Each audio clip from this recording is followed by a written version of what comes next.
evening, welcome to Have I Got News For You? I'm Stephen Mangan. In the news this week, on a visit to an airbase, Keir Starmer asks a group of soldiers about the unusual military gesture people keep making when they see him.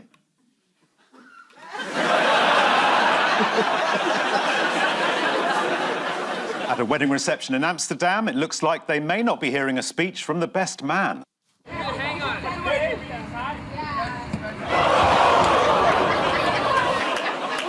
And at another spectacular photo op, Ed Davey demonstrates how well a Lib Dem government would hit all its targets.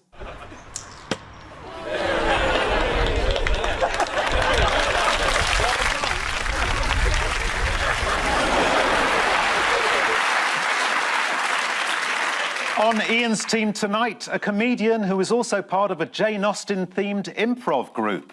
I love Jane Austen, Pride and Prejudice and, you know, all the other ones. Please welcome Rachel Paris.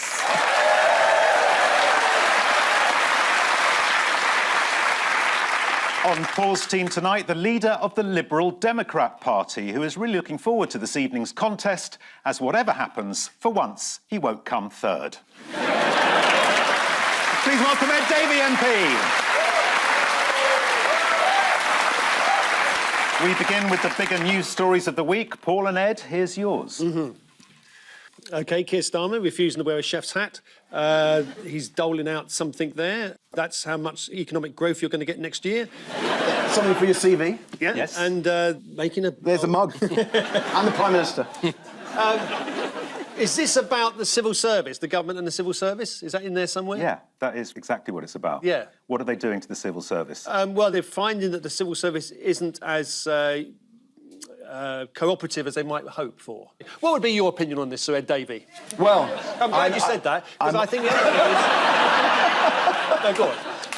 I'm always very careful about talking about the civil service because half of them are Liberal Democrat Party members. Oh, right. Though you did blame your civil servants. No, didn't no, you? you see... Over the post office, I think you did. When for... Well... I mean, I hate to bring it up this early, but Well, we didn't last long, did we? You worked out they were lying to everybody earlier than most. But you didn't. No, I didn't, no. And I'm really sorry I didn't, and that's why the inquiry is so important. Yeah, no, I did ask Alan whether I should give you a hard time. Guess what he said? No, he didn't, because he's quite nice. But I asked Lee Castleton, and he said, yeah. It wasn't your finest hour, was it? Well, I think it wasn't the whole government's finest hour, and that's why the inquiry is so important. And we also need to make sure that compensation is paid. It's still a scandal, and we started this year with, you know, an ITV drama, and everyone thought, that's great, it's on the telly. That'll be sorted out. And then, of course, it hasn't been. Are you saying that ITV dramas aren't solving this? Because that's not a world I want to live in. No. Yeah. And I think you'll find Inspector Morse had a very successful hit rate. Solved a lot of things. Phew. Yeah. Thank God. Anyway, we've got that out the way. I mean, they just got to get on with it, and I think various leaders of other political parties who've got a bit of a record on this should devote themselves to it.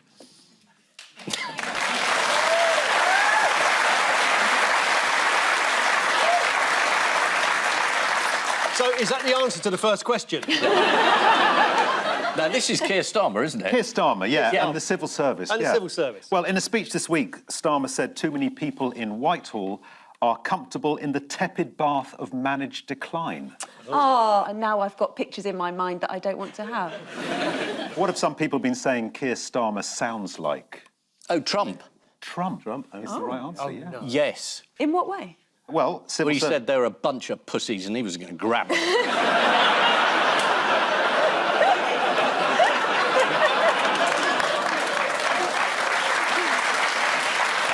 Well... No, I don't think that's right. Well, here's what he actually said about shaking it up in Whitehall. Yeah. We're going to go for it. We're going to do this. It will be an incredible thing. Yes! It's a bit Trumpy, It isn't is, yeah, it is, Trumpy. yeah. Yeah. What renowned hard man is Keir bringing in to sort things out? Oh, this is Assad.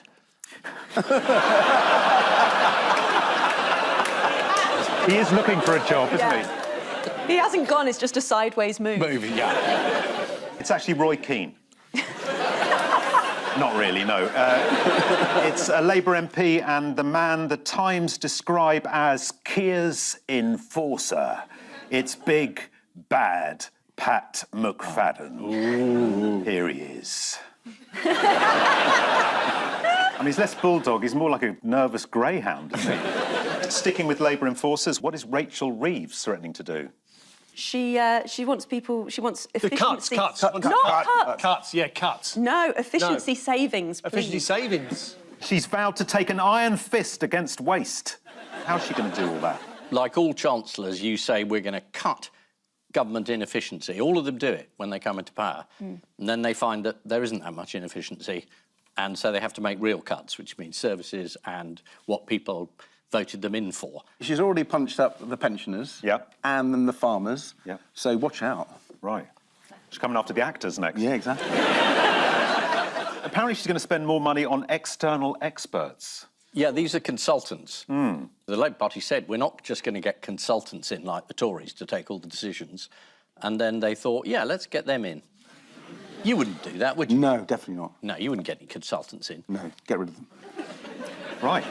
I'm just saying, when he takes power, remember. We haven't got that long a memory.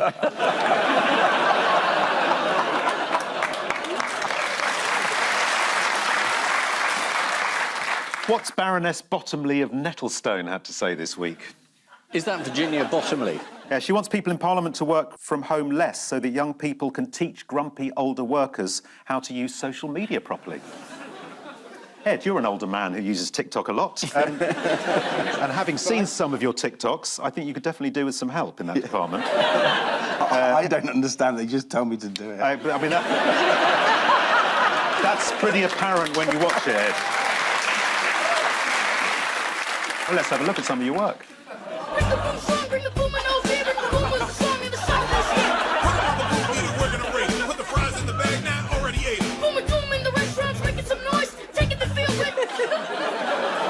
I'm challenging Keir Starmer to play FIFA. Oh, right. Which apparently is something like Subbuteo. Can't you send him a letter? It's about bringing the boom. The economic boom? Mr. Rizzler. Is that a drug reference? He's got to give the boom to everybody. It's all about love. Oh. Yeah. Fair enough. What else is Keir Starmer reportedly ready to cut? Can we see some more TikTok? I would like to.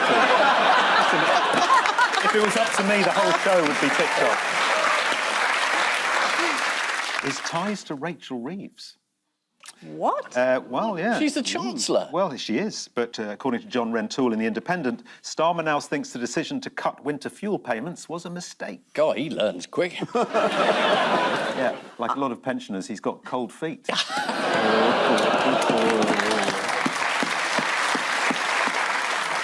That policy, I don't know, I sort of admire, I don't agree with it, but I admire it, if you know what I mean, because I think there was a bit of resentment towards those of the older generation who voted for Brexit, which has caused a lot of problems. Have you got any evidence for that? But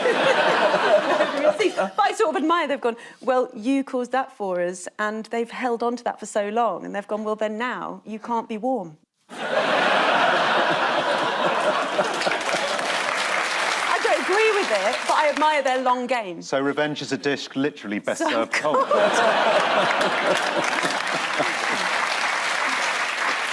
What does Kemi Badenoch not have time for? Lunch. Yes. Lunch is for wimps. It is. Do you have lunch? No. In fact, I haven't eaten anything since 1968. Don't believe it. She has steak. Yeah, she does. She gets steak brought to her at her desk. Yeah, which makes her working class, I think. Yeah. Didn't she say something about sandwiches? She did, yeah. Having bread at lunch is weird. Keir Starmer likes a cheese toastie at lunch. She likes steak, raw, eaten off the floor.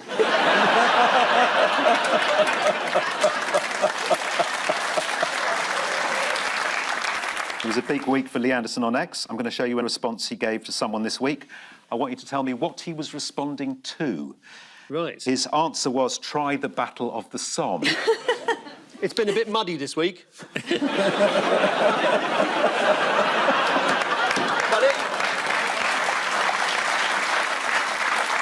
Someone said that women have a lot of problems to deal with in lives, including menstruation and the menopause and childbirth. Yes. And he said, try the Battle of the Somme. I don't know if Lee knows this, but he wasn't in the Battle of the Somme. I don't think anyone's disputing that being at the Battle of the Somme is worse than having your period. Like, no, I don't think anyone's disputing that, even hardline feminists. Oh, no, to be honest, you didn't have to go to the Battle of the Somme every month. Yeah. That would have been worse. This is the government's call for cuts to departmental spending as they try to deliver on their key targets. Keir Starmer has attacked the civil service for being comfortable in the tepid bath of managed decline. I think I've got that Morrissey album. Cabinet Office Minister Pat McFadden has echoed Dominic Cummings' call for government to work with more misfits and weirdos. Sounds like they're looking for a coalition.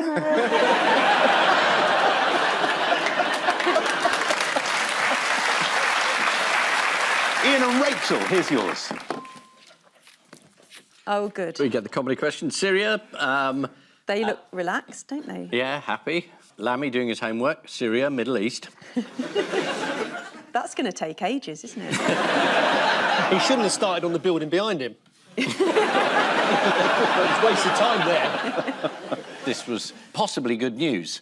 I mean, British newspapers all run enormous headlines saying, what next for Syria? And tiny type it says, we don't know. Because no one does know, really. It's incredibly complicated. There's a very good foreign affairs correspondent called Patrick Cockburn, and he says that when other people are being very, very complicated about the foreign affairs of a country, you just listen for a while and then you say, but it's very different in the south.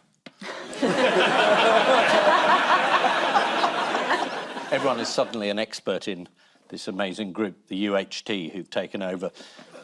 The milk production, no. They're the HTS.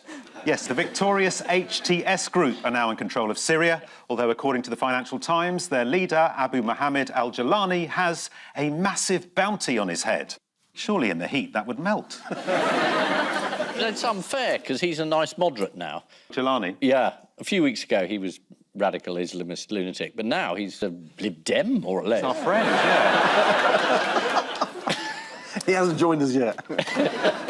They've won, and no one saw it coming. I mean, no one had any idea this was about to happen. And Assad has gone, Yeah. which is quite good news. Yeah. But it's very different in the south.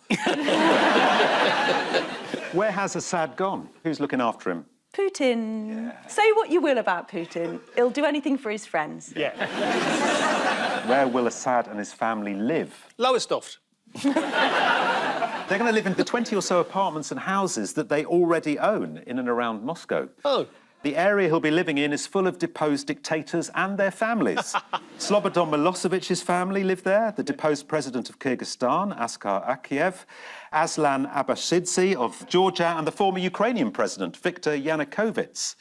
I mean, what a soap that would make. Yeah, yeah. Life enders. Yes.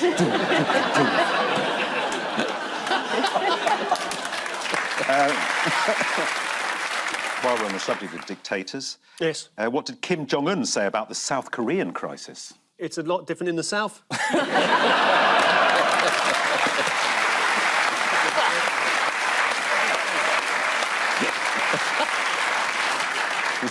He said Yoon Suk-yeol's declaration of martial law was an insane act, akin to a coup d'etat of the military dictatorship era. He brazenly brandished blades and guns of fascist dictatorship at his own people. Who does he think he is? Me? How has this all affected Putin? I think he's feeling threatened because he's fighting another war. He's attracted heavy criticism from inside Russia. Russia has been present in Syria since Soviet times, and Putin fucked it all up in 2 weeks. And for what? To take another village in Ukraine, said one Russian journalist whose widow has requested family flowers only. As you know, Ian, Keir Starmer loves the football. So why will he have been particularly excited to be in Saudi Arabia at this time? This is the World Cup. Yes. Because the World Cup's going to be in Saudi Arabia. Yeah, 2034. Was he trying to get some tickets early? But isn't it very hot? But they'll play at night. Oh, they play at night. Yeah. That's when the sun goes down. I was going to ask I've done a bit of research on this. Well, OK, how can anyone see then? They wear fluorescent shirts. You really do know everything. The Qatari World Cup was criticised for the lack of atmosphere, so maybe they should have got this guy in. This is Rob Walker, who warms up the crowd at the snooker. Crowd are in good voice. They're pumped. They are ready. Anyone would think we're about to be treated to a disco inferno.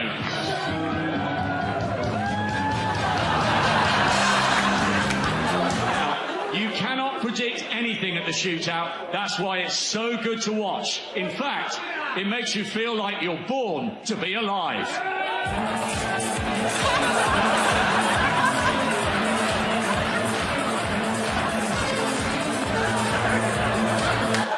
That's how we're ending the show.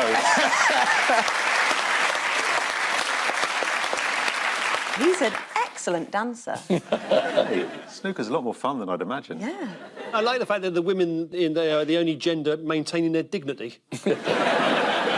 This is the downfall of the Syrian dictatorship, with Bashar al-Assad fleeing to Russia, where he's now living in the dacha next to Greg Wallace. Over the years, Assad has been courted by several world leaders. Cozying up to an evil warmonger with blood on his hands, what was Assad thinking? And so to round two, and lacking any ideas for the last show of the series, and in honour of the Lib Dems, we thought we'd do something cheap, tacky, ill-thought-out and slightly embarrassing. It's time for the publicity stunt of news.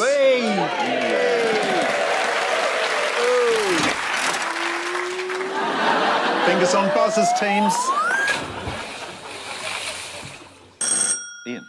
I read this because it's really important. Yeah. It was the Scrabble tournament in Spain. Yeah. And it was won by people who weren't Spanish. Oh. In Spanish. I think they were they Australians? New Zealander. New Zealanders. Yes. Here's the champion.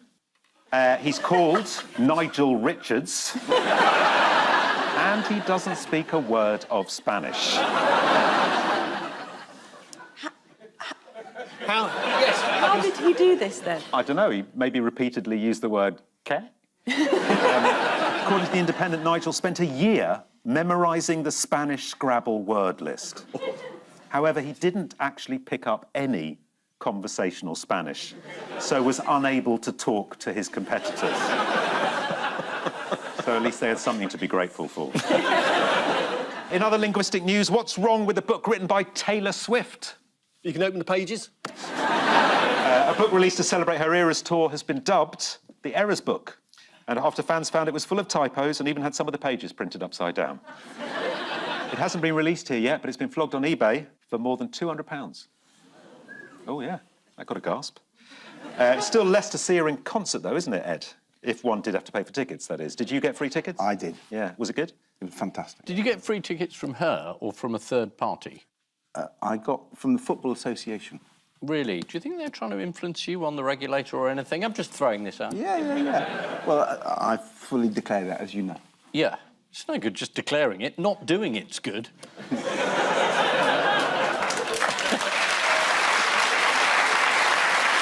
Lastly, how's a spelling error at Morrison's in Wales caused upset this week?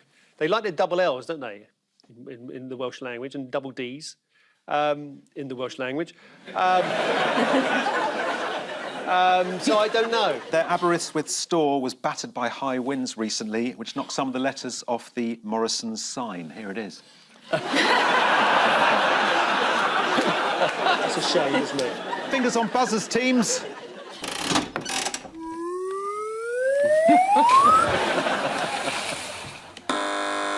This is Trump in Paris, the reopening of the Notre Dame Cathedral after the terrible fire there several years ago. Him and Macron shared a very strange handshake. Whenever they meet, Trump's always trying to do a power handshake with him, and Macron's well prepared, so they were sort of like kind of grappling sort of somewhere around like this.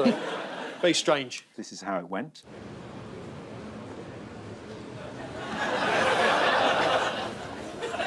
You dancing?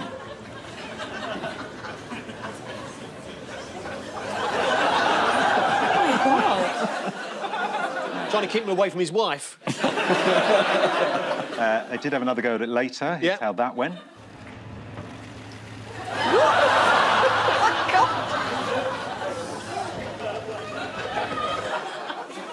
bloke on the left in the funny hat is going, here we go again.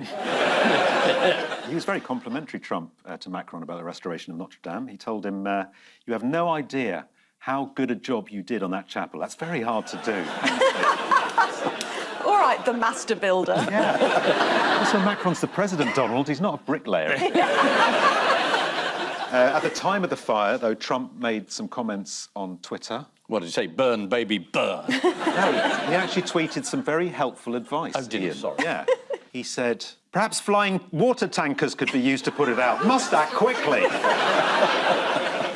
It's all the idea of the French firemen going, oh, yes! Allez, vite! Notre Dame also has a new altar, which looks like a large, well, half a large wheel of cheese. Oh. Notre Dame. They've got new bells as well. Have they? Baby bells.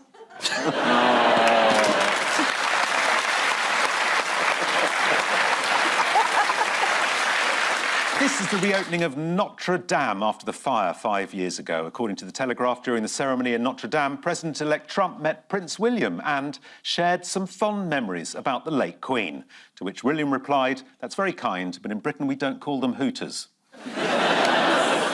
Time now for the odd one out round. Just one between you this week. They are Cliff Richard, King Charles III, Donald Trump and Heston Blumenthal. Is it singing?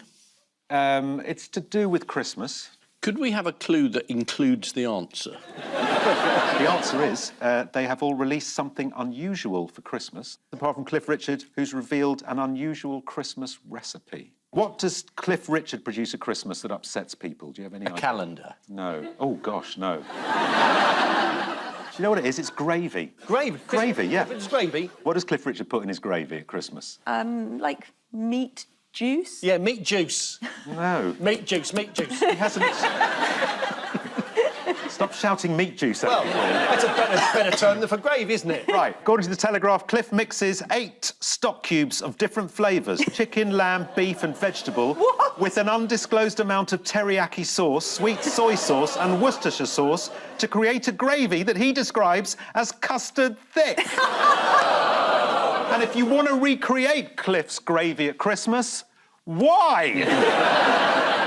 Heston Blumenthal, he's charging an eye-watering £45 for a mail-order pudding.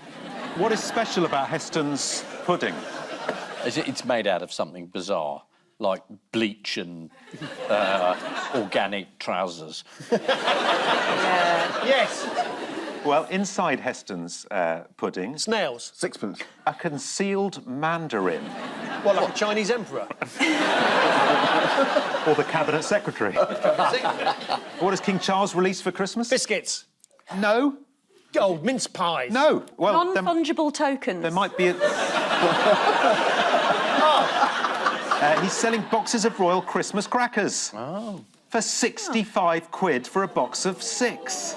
65 quid. Yeah, what do you think you get for 65 quid? What's in them? Kent.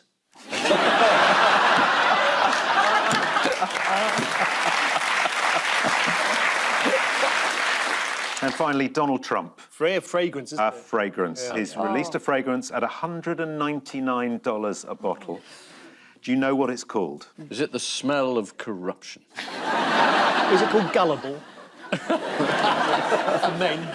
It's called Fight, Fight, Fight. Why might Trump have decided to release a perfume? So he thought that perhaps he wasn't going to win and that this would be, it would, you know, start the commercial ball rolling on various other enterprises. Well, it's insurrection by fragrance. Yes. That would have been a good that. name, wouldn't it? Insurrection. Yeah, that would be good. That'd be much better. Much better. Yeah. Sausage.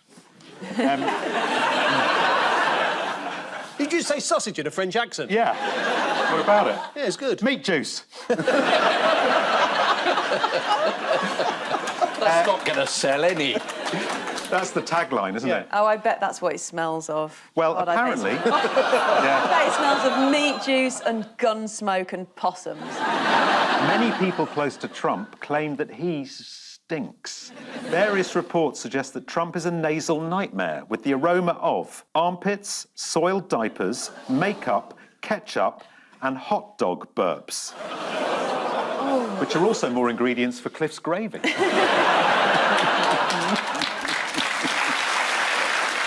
time now for the Missing Words round, which this week features as its guest publication, Pantomime magazine. Can we start with scientists exploring whether mistletoe could be used as what? A nuclear deterrent? Minister for the Environment? It's contraceptive, isn't it? We've covered every option available. Yeah, I'll give you the answer. Scientists exploring whether mistletoe could be used as a form of surgical glue. Oh. In fact, as far back as 50 BC, Roman author Pliny claimed mistletoe was used to trap birds. Easy, Pliny, mate, you can't say that anymore.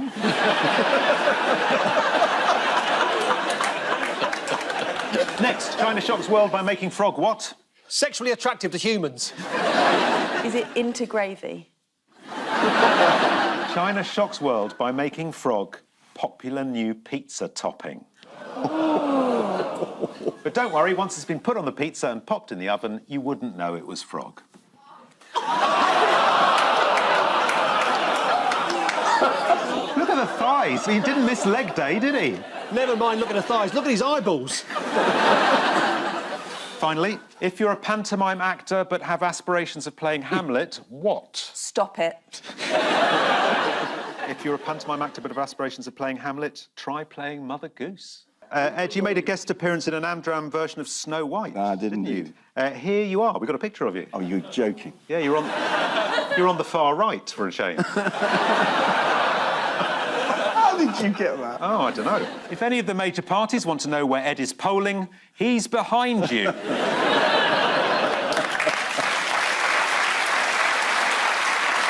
So, the final scores. Ian and Rachel have 4, but this week's winner are Paul and Ed with 7.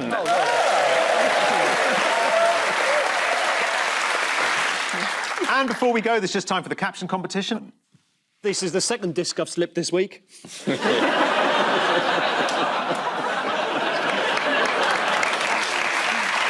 On which note, we say thank you to our panellists, Ian Hislop and Rachel Parris, Paul Merton and Ed Davey MP, and I leave you with news that in Norfolk, one woman has been so traumatised by the events of the last 2 years that she believes she has an invisible ventriloquist doll called Mr. Corky. In a Swindon quick fit, there's a terrible mix-up when a customer asks for new tyres to be put on their old Panda. And there's scandal in Westminster as a leading politician is caught washing his crutch in front of a woman. Good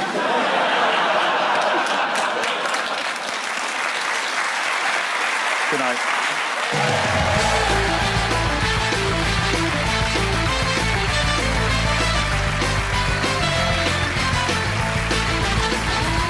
New tomorrow, Michael McIntyre's 25th year stand-up special, the sold-out hit show on BBC One at